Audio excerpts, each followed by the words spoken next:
Bienvenidos al ecosistema B2B, un podcast original de la Fundación Empresa y Sociedad. Promovemos inspiración, conexiones y soluciones de futuro para la empresa. Coordinado por Paco Abad. Hola, bienvenidos. Hoy estamos con Daniel Collado, Dani Collado para los amigos.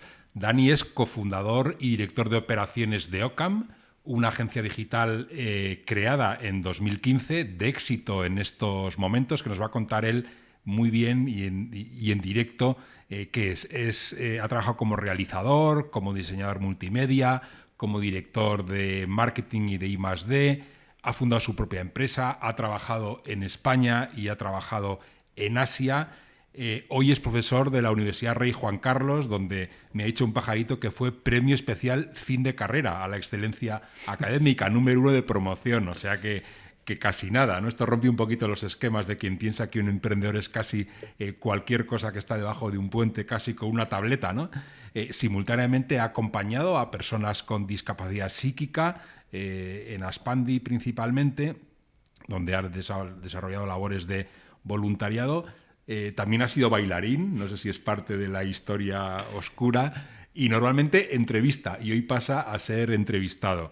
Pues creo que va a haber hilos de los que tirar durante estos minutos. Hola Dani, ¿qué tal? ¿Cómo estás? ¿Qué tal, Paco? Hola. Bienvenido. Creo que no te has dejado nada. Lo de bailarín es una parte efectivamente oscura de mi pasado. No me siento... No lo oculto, no lo oculto. Y creo que también en ciertos aspectos me enseñó mucho en cuanto a lo que aplico hoy en día, pues en todos los ámbitos, tanto en el de formación como en el de emprendimiento también. Claro que sí. Venga, pues vamos a hacer una presentación por tu parte. ¿Quién es Dani Collado? ¿Cómo te presentarías, Dani? Pues Dani Collado es, fíjate, te diría que un fuenlabreño. Soy de Fuenlabrada, del sur de Madrid, que parece que somos un pueblo, pues siempre nos han tachado de extrarradio, poligoneros, gente que, bueno, que parece que somos curritos. Y es verdad que yo, alma emprendedora, como tal, no la tengo. Creo que el alma emprendedora...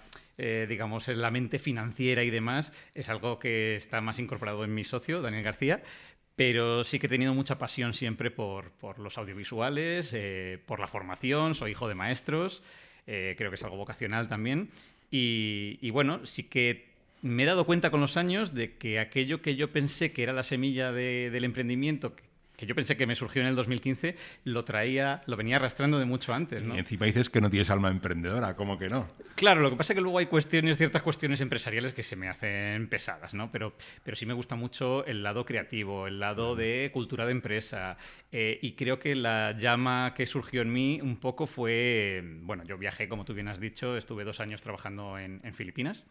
Creo que allí pasé de ser un diseñador multimedia a entender, porque estuve trabajando como director de operaciones de una startup que arrancaba allí pues un poco con el mismo fin, ¿no? Comunicar o crear productos de comunicación interna para multinacionales y corporate de allí de Asia. Y allí fue cuando empaladeé un poco lo que era el mundo del emprendimiento, las startups y demás, y empecé a entender que sí, que yo quería hacer esto. Bueno, pues creo que lo que siempre llevaba dentro también era una cosa de pensar... Yo había trabajado en diversas productoras y sabía lo que no me gustaba. Y tenía ganas de crear algo en otra línea, ¿no? Que fuese un poquito diferente. Y bueno, lo hemos conseguido. Claro que sí, es más importante saber qué es lo que no quieres hacer, ¿no? Sí. Porque... con el paso de los años te das cuenta de que tienes que concentrar en ciertas cosas porque no puedes hacerlo todo, ¿no? Con lo cual es un buen aprendizaje y desde luego entiendo que Filipinas también te aportó porque es un mundo absolutamente diferente, ¿no? Yo, mira, esto es una cosa, antes de empezar a dar clases en la universidad, impartí diversas masterclasses durante varios años. Una de ellas fue a... tercero de periodismo en Vicálvaro, la Rey Juan Carlos. Cerré la charla diciéndoles que saliesen de su zona de confort. Ya no digo, si vives en Madrid, no hace falta que te vayas a lo mejor a Filipinas, a 11.000 kilómetros de aquí, pero sal de tu zona de confort, intenta cosas diferentes, cosas nuevas, apriétate las tuercas, ¿no? O si eres periodista, redacta en formatos, prueba con géneros que no has probado antes. Yo creo que eso es lo importante. Y a mí, evidentemente, no ya solo lo que te comento de dejar de ser diseñador de multimedia para estar al cargo de un equipo de 20 personas, formarles y ver cómo se construía la empresa, que cuando yo llegué allí no teníamos ni ordenadores. O sea, Claro. vi todo el proceso de constitución de la empresa, tanto a nivel operativo como a nivel pues eso, de material, CAPEX y demás. Aprendí un poco, o sea, me explotó la cabeza. Descubrí que había otras cosas en el mundo, ¿no? Y que, bueno, pues las vocaciones surgen, no hace falta que las lleves de base. Y a veces surgen viéndolo con esa otra perspectiva, ¿no? Bueno, hasta ahora nos has contado más o menos de dónde vienes, ¿no? Que es una trayectoria muy rica. ¿A dónde vas? Esto es muy desconocido, ¿no? Yo digo que la vida es súper cambiante, tú lo has dicho. Si es que he sido estudiante, he sido bailarín. Bueno, bailarín, vamos a ver, esto era mi side project, vamos a llamarlo así, mi hobby. Yo me dedicaba a... Algún vídeo he visto por ahí y conservas. Otros jóvenes han el arte, trabajado, ¿no? en un supermercado, en un restaurante, para ganarse unas perras cuando eran, pues eso, teenagers, y yo pues bailaba.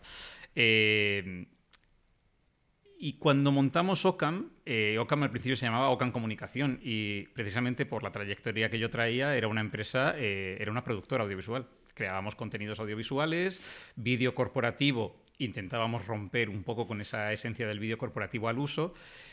Y yo había experimentado en Filipinas ya un poco la integración entre lo que venía siendo una productora de contenidos y la parte tecnológica, ¿no? Ya teníamos allí desarrolladores web, fundamentalmente. Empezábamos a crear plataformas de contenidos, una suerte de Netflix corporativo en aquellos tiempos. Ya en los entonces, que ¿no? Netflix no había llegado a España aún, pero el concepto estaba ahí.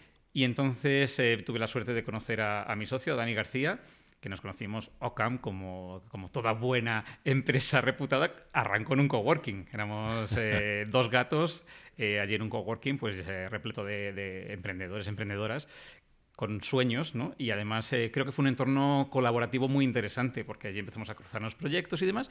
Y yo de repente yo a Dani García le sacó 11 años. Era un niño, prácticamente, cuando yo le conocí, que llegaba de estudiar su máster de desarrollo de aplicaciones y se ponía a llamar por teléfono a puerta fría. Hola, soy Dani García, desarrollo de aplicaciones, quiero venderte, ¿tienes necesidad de...? Y yo decía, este chico es un máquina, ¿no? Lleva todo el día estudiando, viene aquí, porque yo en aquel entonces entraba en el coworking a las 6 de la mañana y salía a las 7, 8 de la tarde. Y justo Dani venía como a las 5 o 6 de la tarde y se quedaba hasta la noche. O sea, abríamos y cerrábamos nosotros aquella oficina. Y bueno, dije, qué bien haber conocido a este chico que se dedica al mundo de la tecnología, que le gusta el desarrollo de aplicaciones y demás, y vimos un match. Yo siempre le digo a Dani que asociarse es como un matrimonio, y somos muy distintos, ¿eh? Aunque los dos seamos Danis de Fuenlabrada y Géminis, totalmente diferentes en cuanto a caracteres o cuestiones que nos gustan del entorno empresarial. Complementariedad total, ¿no? Porque ¿Sí? tampoco es sencillo, pero por otro lado, uno de los cargos que predominan cuando presentamos a emprendedores asociados a la fundación, a scale-ups asociados a la fundación, es cofundador y CEO. Siempre es cofundador. No perdemos el co, ¿no? ¿Qué claves hay para hacer algo importante, tan importante para tu vida como es tu propio trabajo y tu propia empresa, a futuro de la mano de alguien? ¿Qué claves hay para llevarte bien con tu socio? Bueno, hay una clave fundamental que yo se lo digo también mucho a Dani, que es el respeto. Yo creo que si por algo funcionamos los dos siendo tan dispares, es que nunca nos hemos pisado el uno al otro, que precisamente el ser tan diferentes creo que ha hecho que nos respetemos y nos valoremos como profesionales. Él tiene ideas muy locas, creo que me utiliza muchas veces como abogado del diablo, ¿no? Testea conmigo, ve a ver si me parece bien, yo soy mucho más cauto, él es un No valiente. parece, ¿no? Si él lleva la parte financiera y tú la creativa, es curioso. Bueno, ahí es muy conservador, pero siempre tiene ideas muy locas, ¿no? Y quiere lanzarse a ese abismo de lo inexplorado. Y bueno, pues tantea conmigo si me parece bien, si tiene sentido, si no. Al final no sé más que él, ¿no? Solo que tengo pues otra madurez quizá. Y vamos de la mano en ese sentido, nos respetamos, nos valoramos, y yo creo que los co-CEOs, los cofundadores, tienen que trabajar así, desde luego no destruirse mutuamente, crear un buen pacto de socios cuando las cosas van bien. Por eso digo que es como un buen matrimonio. Oye, ¿y en todo esto hay alguna influencia, además, hasta donde quieras entrar, de lo personal, lo familiar, los amigos? ¿Estáis solos? ¿Estáis todo el día metidos entre cuatro paredes lanzando el proyecto o estáis conectados con una red de cercanía complementaria? Bueno, a ver, al principio, obviamente, como todo buen emprendedor, creo que tiramos mucho de red de amigos que estaban o emprendiendo o trabajando para diversas empresas. De hecho, nos ha ocurrido mucho pues, que hemos tenido clientes que han ido saltando de una empresa en otra, que antes que clientes han sido amigos. Y también hemos tenido clientes que se han convertido en amigos con el tiempo. Y sí, obviamente empezamos así, con conocidos que nos fueron metiendo en ciertos proyectos, apostando por nosotros. Los Family Fools and Friends también yo creo que tuvieron ahí una importancia relativa al principio del proyecto, obviamente, porque nos ayudaron a constituir la empresa y demás. Y bueno, poco a poco sí que nos hemos ido, obviamente, profesionalizando, creciendo. Yo creo que el entorno... si quieres llamarlo de amistad o el círculo más interesante que tenemos hoy en día es el propio equipo de Occam, ¿no? Que ya somos 25 personas. Hay gente que está trabajando en remoto, pero el núcleo, el core de la empresa está aquí en las oficinas y es un placer trabajar. Por eso te decía que yo, uno de los puntos principales que también me gustaban a la hora de construir o constituir una empresa era la cultura de empresa. Uh-huh. Y se ha construido una cultura diversa, dinámica, joven, de forma orgánica. Nuestra compañera Marta siempre dice que si hacemos un casting aquí para coger a la gente, y no ha sido la suerte, yo creo que de forma natural quien no ha visto su lugar aquí pues se ha ido, pero generalmente pues tenemos compañeros que llevan prácticamente los 9 años de existencia de Occam aquí. Pues qué bueno, porque ese es uno de los puntos críticos, yo creo que de cualquier empresa, pero también de los que empiezan, ¿no? Que es tener, crear equipo, uh-huh. Inspirar personas, cohesionarlo, ¿no? En un mundo donde hay mucha movilidad en las empresas grandes y también en las pequeñas, y sobre todo en un mundo tan abierto a la creatividad y a la movilidad como es el vuestro, ¿no? Sí, y además tenemos 3 líneas de negocio que son ciertamente diferentes, porque tenemos la línea de marketing digital, que esto, bueno, es otra historia, ¿no? Que adquirimos una pequeña agencia en 2017-18. Entonces era un equipo diferente que venía de fuera. Es verdad que ya habíamos colaborado con ellos durante un par de años. De hecho, el fundador de esa agencia era nuestro compañero Javier Gutiérrez, que también le conocimos en aquel coworking originalmente. Y bueno, hemos ido también... Álvaro, otro compañero que también fue emprendedor y le hemos rescatado y le hemos traído. Luego tenemos la línea de desarrollo, que al final son otra especie, ¿no? Los programadores están encerrados en sus habitaciones con sus ordenadores escribiendo código, y luego tenemos el equipo, digamos, a lo mejor más loco y creativo de Occam, que es todo el equipo de producción de vídeo, diseñadores gráficos, los compañeros de redes sociales y demás, que bueno, hemos tenido que hacer que comulguen los unos con los otros y amalgamar esas personalidades distintas para que haya un equipo, y la verdad es que ahí me siento yo muy orgulloso de ellos. No sé si les hemos transmitido algo o si han sido ellos los que han ido creando la propia cultura de Occam de forma natural. Eso te dará gusto verlo con un poco de perspectiva, ¿no? Yo creo que de vez en cuando hay que hacer un pequeño parón y darse un homenaje, ¿no? Porque no sé si te imaginabas algo así cuando empezasteis. Para nada. Yo, de hecho, se lo digo a mi pareja muchas veces, salgo de la oficina y si salgo el último, que suele ser lo habitual muchos días, voy apagando las luces. Además de entrar el primero. También. Y casi que es como la escena de Gladiator en la que va rozando así las plantas, tal. Yo voy acariciando las paredes y diciendo, esto lo hemos logrado con nuestro sudor y nuestras lágrimas. Pero sí se ha construido algo maravilloso aquí que ya te digo, ha surgido de forma natural, Paco. Uh-huh. Y hay que tener, claro que sí, hay que tener esos momentos. Oye, vamos a preguntas un poco sobre extremos, a ver qué juego nos dan. ¿Te consideras más racional o más emocional? Esto es complicado. Yo creo que soy muy emocional, pero cuando tengo que poner foco en una cuestión profesional, tiendo a ser racional, A veces soy Géminis, te lo he dicho, tengo ciertos conflictos conmigo mismo, ¿no? Entonces, por eso va lo de los extremos, ¿no? Que vamos a ver ahora. Y convivo con una psicóloga, es decir, que mi pareja trabaja mucho, me ha enseñado mucho de por dónde funciona mi mente y por dónde funciona mi corazón. Y lo que intento es equilibrar un poco, es decir, creo que hay ciertas cuestiones, sobre todo en nuestro sector, ¿no? De la comunicación, la tecnología y demás, donde la parte racional tiene que a veces tirar del carro, pero no podemos perder el corazón, ¿no? Y la parte emocional. Entonces yo juego siempre un poco con ese equilibrio, esa dualidad. ¿Hablas o escuchas? Pues no sé qué decir, porque aquí estoy hablando mucho. Esto me viene de familia, esto es el ADN de la línea materna. Mi madre habla que no para. Yo antes no hablaba tanto. Creo que desde que he entrado a ser profesor, estuve muchos años haciendo radio, podcasts, también desde hace casi 15 años. Inevitablemente me pongo delante de un micrófono y me lanzo a hablar, sí. Sí, soy un poco abuelo cebolletas en ese sentido. Pero igual, cuando estoy en el entorno profesional y se trata de arrancar un proyecto nuevo, soy todo oídos, claro. Porque no escuchar es un error. Escuchar es clave para vender. Claro. Para vender y para... Fíjate, yo soy un mal vendedor, Paco. Mis ex jefes siempre dijeron, tú eres un problem solver. A ti lo que tú vendes porque alguien llega con un problema y le das una solución.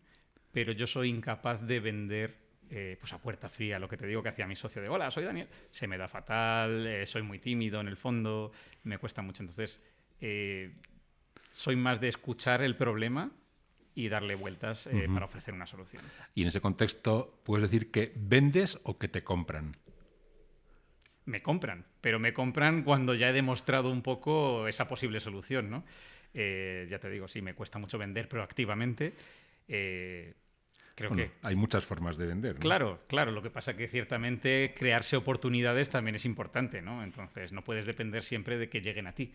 Esto es algo que aprendes también cuando creas una empresa, que tienes que ser proactivo en la venta y aprovechar todos los canales y demás. Pero creo que sí que tanto mi equipo como yo somos muy de recibir esas problemáticas, esos briefings. Nosotros en el departamento de vídeo, por ejemplo, trabajamos mucho a través de esto, ¿no? Un briefing donde se nos propone problema, idea que tiene un cliente y nosotros pergeñamos la solución para que haya un match entre ese problema que tienen y el mejor de los resultados posibles. En esta perspectiva global, ¿no? de ir avanzando, ¿consideras más importante el objetivo o el camino? Otra cuestión que creo que según he madurado con los años ha ido cambiando en mi cabeza. El objetivo es importante, pero no hay que obsesionarse con el objetivo, porque el objetivo creo que puede mutar con el tiempo. Y el camino, hacer el camino y sobre todo no obsesionarse con un camino largo, sino de esto hablamos mucho Dani y yo últimamente, de hecho, hay que ir pasito a pasito recorriendo y creo que es muy importante disfrutando el camino, pero no hay que perder de vista nunca el objetivo, es decir, mira, yo nunca he sido ambicioso, Paco, siempre, de hecho, me siento muy orgulloso de lo que hemos construido y yo disfruto con mi trabajo. Yo vengo a trabajar feliz, que yo creo que prácticamente seguro que cualquier emprendedor de la fundación que esté asociado a la fundación te dirá lo mismo, ¿no? Porque esa motivación es la que nos hace tirar del carro.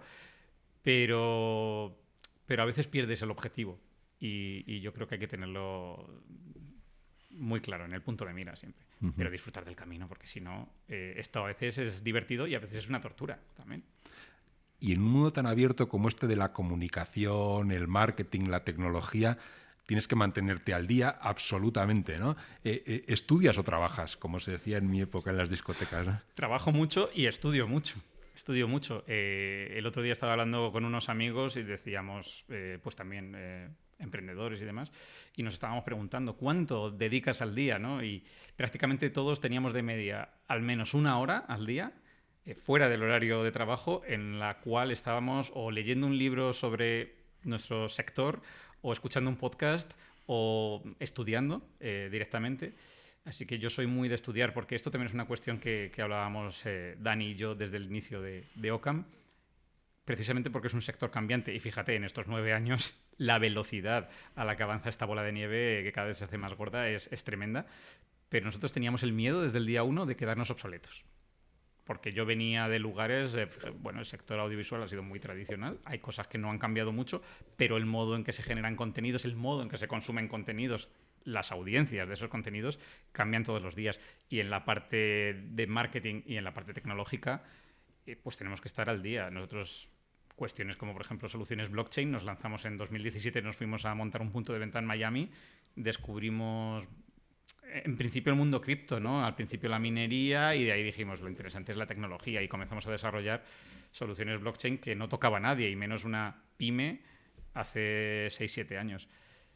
Eso fue fundamentalmente por ese miedo que tenemos de quedarnos obsoletos, de no estar a la última, hasta donde podamos estar, ¿no? Ahora, con la inteligencia artificial, cómo integrarla en nuestros procesos de producción de contenidos, por ejemplo, en marketing, ¿no? Cómo adivinar tendencias de mercado y demás.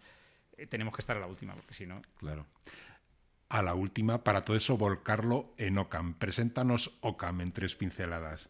Vale, pues Ocam, agencia digital, surge hace 9 años como productora audiovisual para luego integrar estos servicios de desarrollo de tecnología y finalmente hacerse también con una agencia de inbound marketing, partner Platinum de HubSpot, y bueno, pues cerrar ese triángulo con estas 3 líneas de negocio que muchas veces operan de forma independiente con algunos de nuestros clientes, pero creo que el objetivo final de Ocam es integrar tecnología y creatividad para dar las mejores soluciones posibles, intentando siempre hibridar estas 3 líneas de negocio que tenemos, que es los proyectos más divertidos que yo creo que nos han llegado a Ocam, o más disfrutables, y los que generalmente más éxito han tenido han sido aquellos que han combinado las 3 líneas de negocio. Proyectos de marketing donde se nos ha permitido generar contenidos y donde a lo mejor el factor tecnológico ha tenido también su importancia.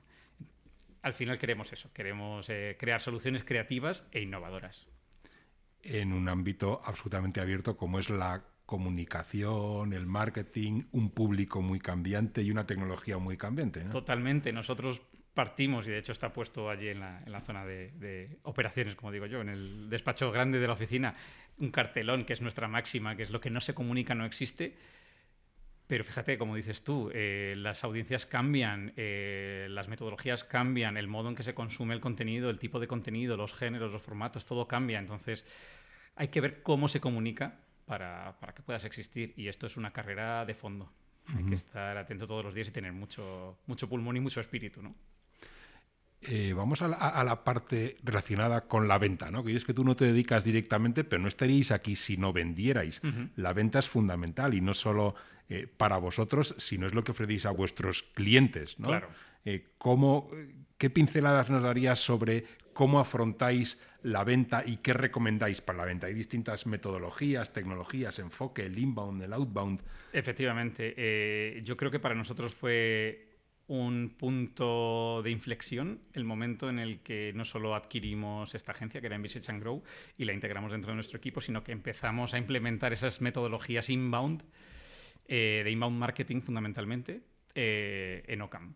¿Por qué? Porque empezamos a crear contenidos, lo voy a decir en fuenlabreño, a cascoporro, o sea, a lo bestia, generar mucho contenido para el blog, los canales audiovisuales, contenido en texto, contenido audiovisual, contenido para redes sociales, que luego en Casa de Herrero cuchillo de palo, pero la parte inbound y la parte del blog y la parte de vídeos sí que la hemos trabajado mucho desde hace años, y nos dimos cuenta, y esto siempre se lo decimos a los clientes, que estas metodologías inbound son lentas pero eficaces.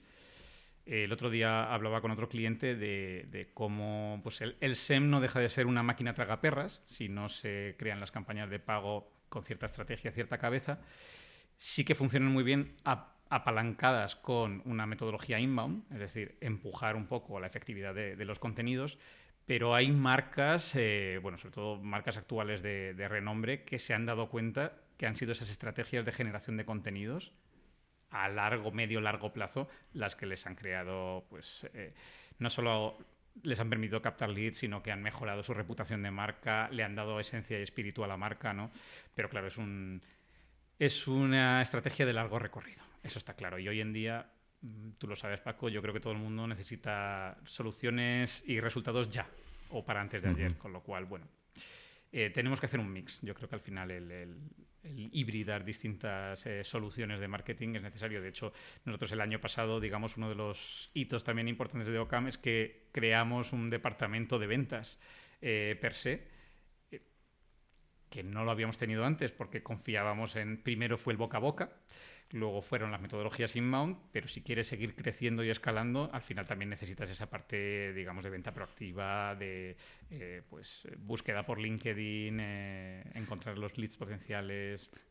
Que eso es bien curioso, ¿no? Porque no sé si la gente empieza un poquito al revés. Primero empiezas con la venta para conseguir tus primeros clientes y luego a partir de ahí empiezas a construir para tener marca, para tener discurso, para generar retornos a medio plazo, ¿no? Es un poco Sí. la casa al revés, que como cada caso es distinto, Y que es se ha verdad que un poco funcionado, sí que lo ¿no? hicimos, por esto que te comentaba antes, tiramos un poco de un círculo cercano de amigos y conocidos, ex clientes. Yo en mi caso, por ejemplo, pues llamé a la puerta de Roommate Hotels, por ejemplo, que tenemos una relación a día de hoy todavía muy buena con Gorka Torrasagasti, que es el socio de Quique Sarasola y Carlos Marrero. Pues SGS, clientes que llevan prácticamente toda la vida de Ocam, siendo clientes y amigos, ya te digo, llamamos a su puerta y eso fue venta proactiva, ¿no?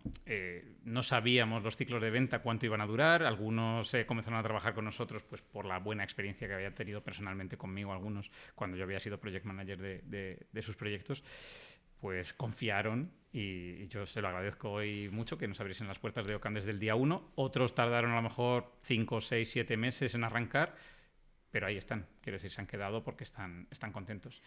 Al principio llamamos mucho a la puerta, quizá ese fue el momento de venta más proactivo, ¿no? Donde también quizá implementamos el outbound, porque al final el marketing tradicional hace falta. Y no nos podíamos permitir esperar tanto tiempo y según hemos ido creciendo, pues hemos tenido la oportunidad de ir metiendo otros canales, ¿no?, de venta. De hecho, yo he oído hablar no solo de inbound y de outbound, no solo de que te llamen o de llamar, sino de allbound, ¿no? El allbound. Sí, bueno, el allbound es la combinación de ambas metodologías, del marketing más tradicional y de este inbound marketing. El outbound es el bombardeo que hemos hecho toda la vida, solo que también hay que hacerlo de forma discriminada, lo menos intrusiva posible, porque vivimos en un mundo tuyo, lo hablábamos antes off the record, nos bombardean por todos lados, newsletters, spam, notificaciones push, es una barbaridad, ¿no? Entonces, bueno, yo creo que hay que combinar ambas metodologías, pero siempre con tiento y con cariño, para llegar al cliente sin que te acaben rechazando, ¿no? ¿Qué es lo que más te gusta de todo esto? ¿De qué parte de Ocam disfrutas más? Hombre, yo... ahora es mi compañero Raúl Vargas quien coordina, está más encima de la línea de producción audiovisual, pero como yo soy comunicador audiovisual, vengo de ahí y antes de estudiar la licenciatura era un enamorado ya. Yo grababa mis programas de radio con el cassette cuando tenía ya 6-7 años, la primera videocámara que cayó en casa me adueñé de ella y grababa cualquier cosa. Soy esa generación, ¿no? Que ahora parece que vamos siempre con el smartphone y las cámaras y todo tipo de herramientas audiovisuales pegadas a nosotros, pero yo era un enamorado de esto. Entonces, la línea de producción de vídeo de Ocam es mi pequeño hijo, ¿no? Sí, y ahí sí. me encanta todo lo que hacemos, pues desde vídeos promocionales, vídeos corporativos, webinars, eventos. Es apasionante porque además siempre es algo nuevo. No tiene por qué ser clientes nuevos, pero cada nuevo proyecto pues es un reto nuevo que a veces desgasta, pero es muy divertido y además... Ahí sí que vemos resultados más a corto plazo, ¿no? Por ejemplo, en el departamento de marketing son estrategias que llevan su tiempo, ¿no? Ver los frutos. En desarrollo, pues a veces tenemos proyectos que llevan 2-3 años funcionando y hasta que ves cómo se va un poco desarrollando aquello, pues también lleva su tiempo. En vídeo, pues a veces cubres un evento y prácticamente en esa misma semana estás viendo el éxito del producto que has entregado, o haces un webinar o una estrategia de video marketing y enseguida ves los frutos a corto plazo de aquello y eso también es gratificante, ¿no? Que por otro lado parece que la producción en la que comentas, ¿no? que concentras tus esfuerzos y tus disfrutes, ¿no? Parece que sigue como siempre, pero ha evolucionado muchísimo. Todo el mundo habla ahora de inteligencia artificial y de inteligencia artificial generativa, ¿no? ¿Influye eso también en vuestro día a día desde ya o estamos todavía en la época de la reflexión sobre la ética de la IA y demás? No. Influye a muchísimos niveles, ni te imaginas, Paco. Nosotros ya llevamos hablándolo, voy a mirar fuera de cámara. Raúl, ¿como cuántos años? Por lo menos llevamos un par o 3 años hablando de cómo la inteligencia artificial, que parece enemiga de la creatividad o de la propia creación de contenido, en realidad nosotros decíamos tenemos que adueñarnos de ella como herramienta para acelerar procesos, agilizar procesos, potenciar resultados y hemos tenido que estudiar desde el día 1 pues, cómo crear imágenes, pues con DALL-E, cómo la clonación de voces. Paco, ahí hay un mundo también en el mundo sonoro que se habla poco de ello, ¿no? Pero la creación de voces artificiales, la clonación de voces, estamos trabajando nosotros mucho en ello. Bueno, Sora, que fue presentado por OpenAI hace escasamente 2-3 semanas, creo que va a abrir también un mundo interesante, ¿no? Para la generación para vosotros, de desde imágenes. luego, sí. Claro, pero el propio ChatGPT, ¿no? Es una herramienta muy interesante, pero yo se lo digo también a mis alumnos de comunicación audiovisual en la universidad. No dependáis solo de ello, es decir, vuestra parte de trabajo personal, el lado humano, el modo en que construyes un prompt, por ejemplo, la información que tú le aportas a la máquina, eso es muy importante. Y luego, como el ecosistema, aquí, como vivimos en un mundo infoxicado donde hay tantísima información, nos ocurre incluso a los profesionales, ¿no? Que dices, además ves artículos todos los días, las 60 herramientas indispensables de inteligencia artificial para aplicar en tu día a día. Dices, 60. Bueno, yo creo que es muy importante cribar qué herramientas son las más operativas para ti y trabajarlas, entenderlas, no quedarte en la superficie, ¿no? Y aquí en Ocam sí que es verdad que en el departamento audiovisual llevamos un par de años pues trabajando, entendiendo qué es más interesante, cambiando de una herramienta a otra, analizando si, por ejemplo, ciertas herramientas que veníamos utilizando desde antaño, pues también han evolucionado, están implementando esta inteligencia artificial, o si tenemos que pivotar hacia otro tipo de herramientas que nos permitan. Es un trabajo arduo, es lo que te decía antes. El sector audiovisual no había cambiado desde los años 60-70 y en los últimos 10, bueno, en los últimos 5 me atrevería a decir, Paco, pues la innovación no se ha detenido y cada vez se acelera más.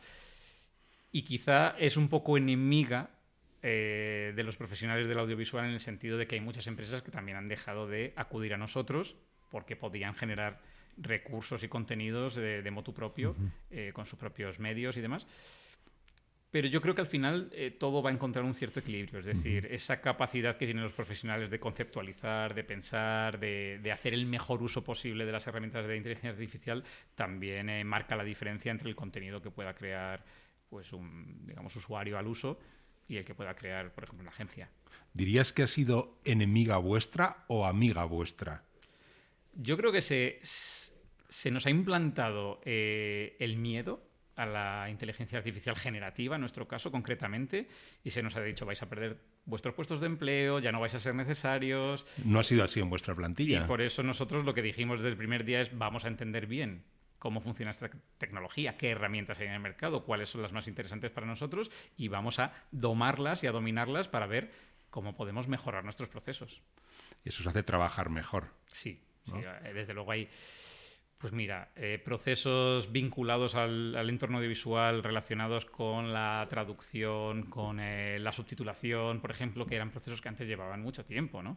Hay herramientas que nos han permitido acelerar estos procesos y, por tanto, también reducir los costes, no solo nuestro coste tiempo, dinero, sino el coste para el cliente, porque nosotros somos transparentes en ese caso y le decimos, oye, lo que antes hacíamos en 4 horas, ahora lo hacemos en 1 y te va a costar menos, seamos sinceros, ¿no?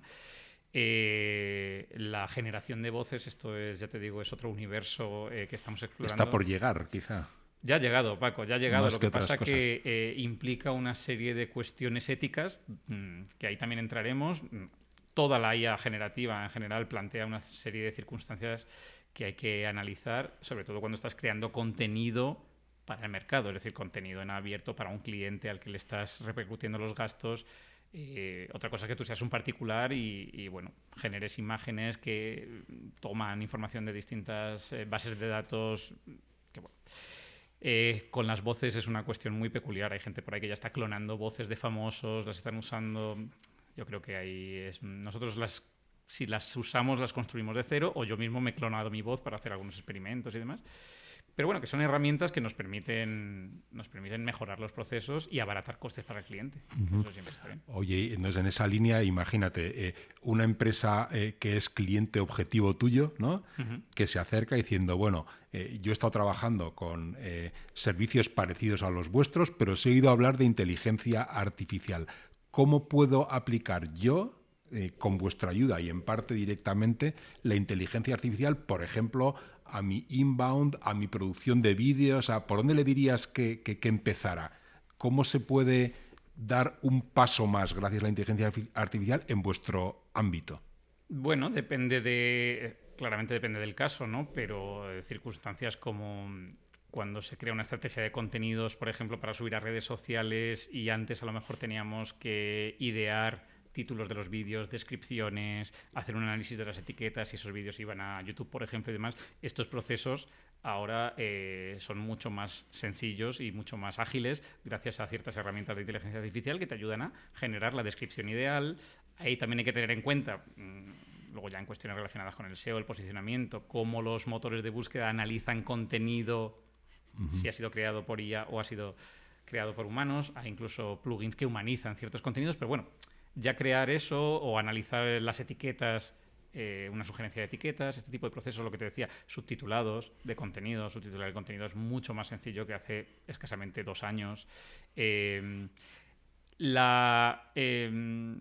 La criba de contenido, por ejemplo, esto daría para otro programa, ¿no? Lo decíamos, géneros, formatos, intereses, tendencias. Hay audiencias que consumen contenidos excesivamente cortos, bueno, no voy a decir excesivamente, pero contenido muy corto, sí, claro, viralizable en redes como TikTok, como Instagram, los shorts de YouTube. Pero si te das cuenta en paralelo, porque esto son al final tendencias, es una montaña rusa, de repente TikTok ahora ha implementado el vídeo horizontal y de larga duración, hasta 10 minutos. Instagram también ha dicho, oye, nuestros Reels ya no tienen que ser de minuto, luego minuto y medio, no, igual que puedes hacer vídeos largos. Entonces, están como empezando a convivir esas dos tendencias y a nosotros, pues, por ejemplo, el cribado de contenido, ahora se lleva mucho a hacer contenidos pues como este podcast, media hora, 1 hora, 2 horas, y luego de ahí podemos extraer ciertos contenidos, ciertos highlights, ¿no?, importantes, que tú puedes tener un empleado que esté revisando esas 2 horas de contenido, extrayendo cuáles son los momentos importantes y demás, pero también puedes usar Opus AI y hacer ese cribado mediante inteligencia artificial, por ejemplo. No deja de existir el criterio de un empleado que lo que hace es revisar... Es que revisarlo, esto está bien. Y humanizarlo. Y humanizarlo. Claro, yo creo que no podemos evitar o no podemos prescindir del factor humano. La IA es una herramienta más. O sea, hace cientos de años alguien intentaría clavar un clavo con el puño y se haría daño, y alguien inventaría el martillo y diría mucho más rápido y mucho más fácil, ¿no? La IA no deja de ser una herramienta que nos va a ayudar, pero tienes que conocer la herramienta y saber cómo te va a ayudar, y seguramente jamás podamos prescindir de este factor humano. Bueno, y un último tema, y vamos cerrando. En este contexto de innovación, de cambio, de avance, ¿no?, por supuesto que tienes que avanzar solo, pero muchas veces avanzas también en equipo, en ecosistema, ¿no? Vosotros tenéis una relación muy buena con la mayor parte de los asociados, porque la mayor parte de ellos usan vuestros servicios, fundación incluida, de la que sois proveedores de distintas cosas. Los mejores eventos los hacemos con vosotros, el inbound, etcétera, ¿no? ¿Cómo de importante es para vosotros esa colaboración en ecosistema? ¿Vais solos o vais de la mano además de otros? ¿Hay cosas que compartir con gente que está en vuestra situación? ¿Cómo de importante es el factor colaborativo en vuestra actividad? Ultra importante, y creo que lo trabajamos y lo explotamos poco. Es decir, para mí, por ejemplo, hay un antes y un después de formar parte de la Fundación Empresa y Sociedad. Igual, un poco lo que decíamos antes, no puedes esperar entrar en determinados círculos, en determinadas redes y conseguir resultados ya a corto plazo, y bueno, pero creo que en el medio-largo plazo formar parte de esas redes, colaborar con miembros pues en este caso de la fundación, lo que te decía, cuando estábamos en el coworking, para nosotros, yo creo que Ocam no sería lo que es hoy si no hubiésemos emprendido en ese coworking, en ese entorno colaborativo donde nos cruzábamos proyectos con otros profesionales, y yo creo que es un elemento esencial para poder escalar. Es decir, ir solo es muy difícil. Yo creo que ya tienes que ser un mastodonte, ¿no?, a lo mejor y incluso los grandes arrastran a los pequeños y los incorporan. Tú lo sabes, Paco, cada vez más las grandes empresas cuentan o compran o colaboran con pequeñas empresas que a lo mejor somos mucho más ágiles, más innovadoras, o tenemos una capacidad mayor, pues, de implementar cierta innovación en nuestros procedimientos, que a lo mejor lo que yo llamo esos elefantes, esos mastodontes, pues tardan meses, años en hacerlo. Entonces, ir de la mano, ya sea grandes y pequeños o de igual tamaño, es esencial. Otra cosa es que a veces cuando colaboras con peces muy grandes hay que tener cuidado, ¿no? Ver si tienes el pulmón financiero suficiente para aguantar el tiempo necesario para que ellos tomen las decisiones, o también pues, poner ciertos límites y no dejarte pisotear, porque a veces el pez grande se come al chico y nos cuesta, ¿no? A las pequeñas empresas nos cuesta imponernos ahí, ¿no? Así es, pues si te parece terminamos por ahí, muy telegráficamente. ¿Qué le dirías a las empresas que no acaban de decidirse por apostar por soluciones nuevas, por empresas jóvenes digitales y prefieren seguir con las de siempre, que también está bien, ¿no? Quizá hay espacio para todos, pero prefieren seguir con las de siempre por seguridad, porque siempre han estado ahí? ¿Qué le dirías a las empresas para que se espabilen en probar otro tipo de perfiles y de soluciones como las vuestras? Lo que le digo a mis alumnos, salid de la zona de confort, pensad fuera de la caja, probad cosas nuevas. Tú no puedes conseguir resultados nuevos si no pruebas cosas nuevas. Y creo que dentro de las cuestiones nuevas que pueden probar, colaborar con empresas pequeñas, ágiles, con pasión, ¿no? Jóvenes, que por necesidad tenemos que innovar y mantenernos, ser vanguardistas, ser punta de lanza del sector, pues yo creo que es la mejor apuesta que puede hacer una empresa grande para intentar romper ese ritmo, ese paso lento que llevan ellos y traerle al mundo soluciones nuevas y diferentes. Muy bien, oye Dani, pues muchísimas gracias por estos minutos. Gracias a todos por escucharnos. Creo que han quedado muchos hilos en el aire de los que se puede tirar hablando con Daniel Collado y hablando de Occam y de sus servicios. Muchas gracias y hasta la próxima. Un placer, Paco. Gracias. Muchísimas gracias por llegar hasta aquí. Si te ha gustado el programa, compártelo. Ecosistema B2B es un podcast original de la Fundación Empresa y Sociedad. Promovemos inspiración, conexiones y soluciones de futuro para la empresa.